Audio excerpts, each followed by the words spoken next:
En lisant votre lettre, madame, j'ai eu comme un remords. Je m'en suis voulu de la couleur, un peu trop demi-deuil de mes historiettes, et je m'étais promis de vous offrir aujourd'hui quelque chose de joyeux.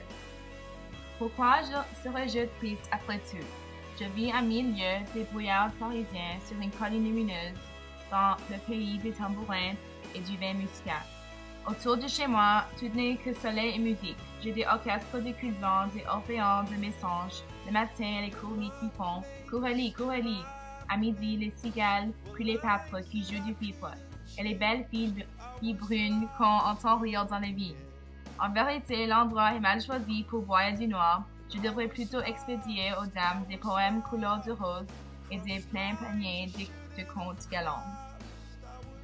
Eh bien non, je suis encore trop près de Paris. Tous les jours, jusque dans mes pains, il m'envoie les éclaboussures de ses tristesses. À l'heure même où j'écris ces lignes, je viens d'apprendre la mort misérable du pauvre Charles Barbara, et mon moulin en est tout en deuil. Adieu les courlis et les cigales. Je n'ai plus le cœur à rien de gai. Voilà pourquoi, madame, au lieu du joli contrebadin que je m'étais promis de vous faire, vous n'aurez encore aujourd'hui qu'une légende mélancolique.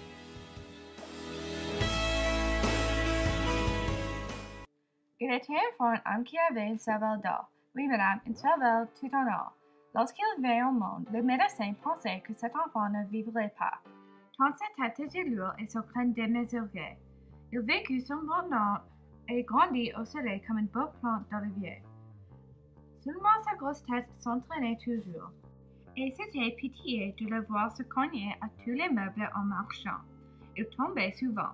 Un jour, il roula du haut d'un perron et vint donner du front contre le 2 degrés de marbre, où son crâne sonnait comme un lingot. On le crut mort, mais en relevant, il ne lui trouvait une légère blessure, avec 2 ou 3 gouttelettes d'or caillées dans ses cheveux blancs. C'était ainsi que les parents apprirent l'enfant avec une cervelle en or.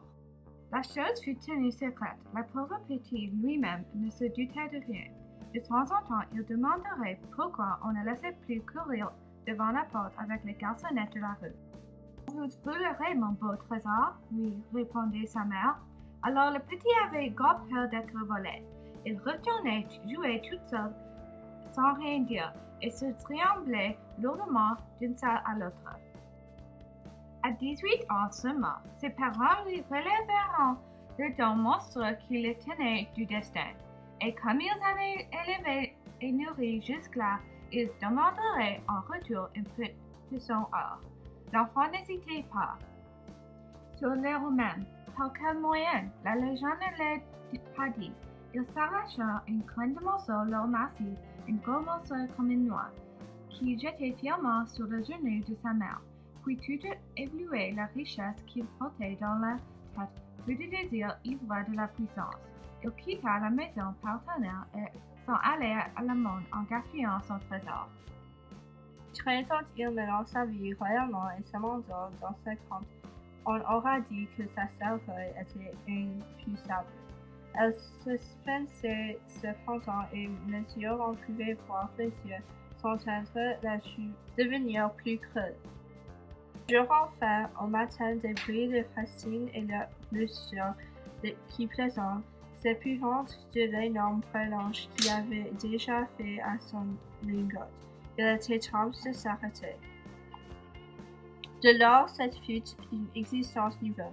L'homme à Salvador allait vivre à l'écart du travail de ses mains, obtenu et craintif comme une affaire, voyant les tensions, tâchant d'oublier lui-même les phalanges richesses auxquelles il ne voulait plus toucher.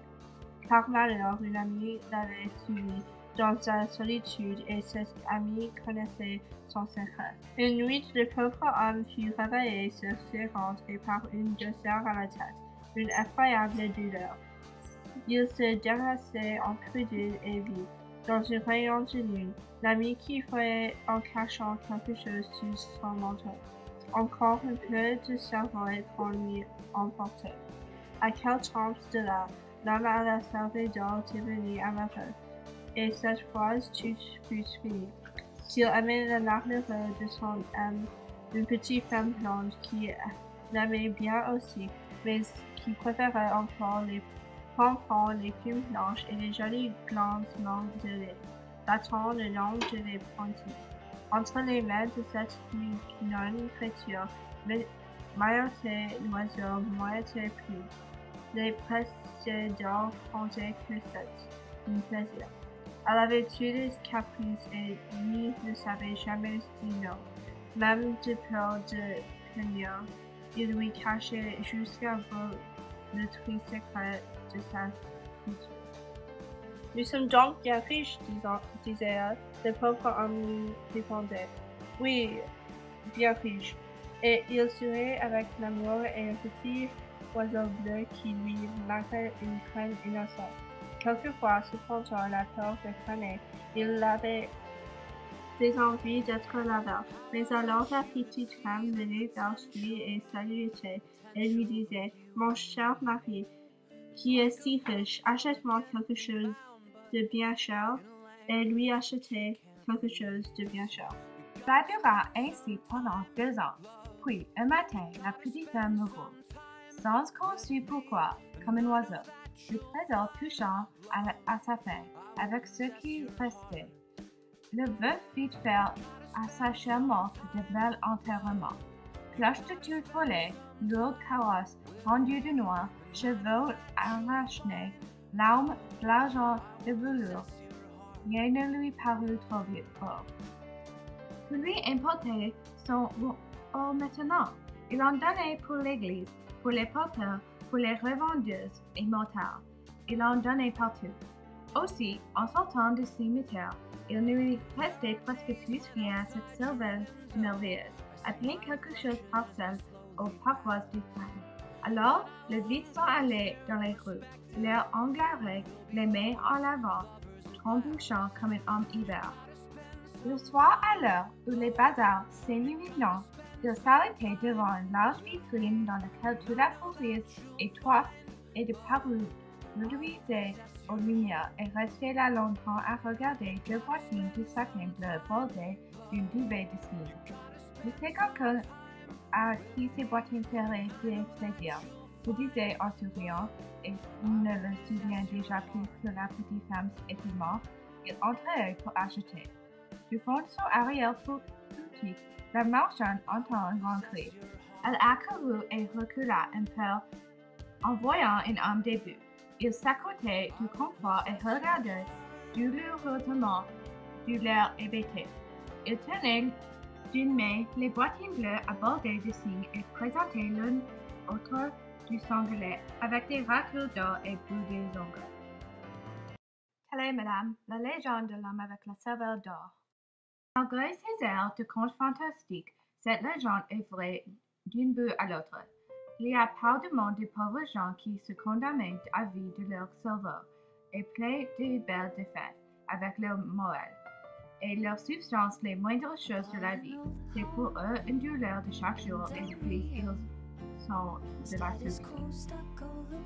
La lettre parut pour la première fois dans l'événement du 29 septembre 1850. Lo and behold, he showed where good neighbors abode.